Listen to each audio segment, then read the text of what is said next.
Good afternoon. Our first item of business this afternoon is time for reflection. And our time for reflection leader today is Father Andres Halemba, who is the head of projects for the Middle East for Aid to the Church in Need. Father. Ladies and gentlemen, on this day, the 29th November, in 275, Saint Saturnius, the first Catholic bishop of Toulouse, was martyred for his faith in Toulouse, France. On that day, the temple oracles accused him of having previously struck them dumb when he had walked past. They threatened him to either offer a sacrifice to appease their deities or expiate this crime with his blood. His reply was his final prayer for the cross. I adore one only God, and to him I am ready to offer a sacrifice of praise. He was still alive when he had his feet tied and roped to a bull which dragged him about the town until the rope broke. Two Christian women gathered up his raiment, reminiscent of two women standing by Christ as he was crucified, and they ensured he received a reverential burial. The saint now rests in the Basilica of Saint Saturnius, Toulouse. He is the patron saint of Toulouse. Saint Saturnius' witness was an expression of his faith, an act of sacrifice and adoration to God. This is reflected in John 12:24.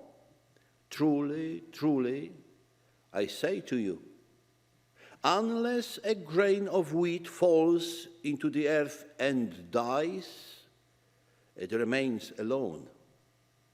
But if it dies, it bears much fruit. In 2014, Pope Francis described Christ as the first martyr, the first faithful witness. He added that there are more such persecuted witnesses in the world today than there were in the first centuries of Christianity.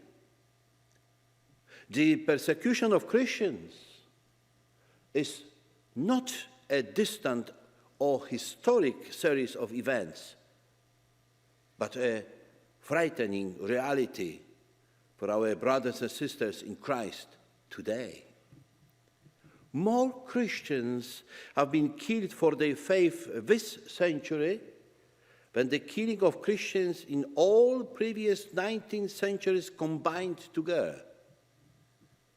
The international Catholic charity Aid to the Church in Need asserts the validity of this estimate from Human Rights Watch observers, that of all religiously based persecution worldwide today, 75% are aimed against Christians. They are suffering discrimination, intimidation, and are being kidnapped, tortured, and killed. They are consoled by Matthew's Beatitude, chapter 5, verse 11. Blessed are you when men revile you and persecute you and utter all kinds of evil against you falsely on my account. What will do you to help your fellow Christians persecuted because of their faith? Saint Teresa of Avila said, prayer is an act of love. Words are not needed. How will you put your prayer into action?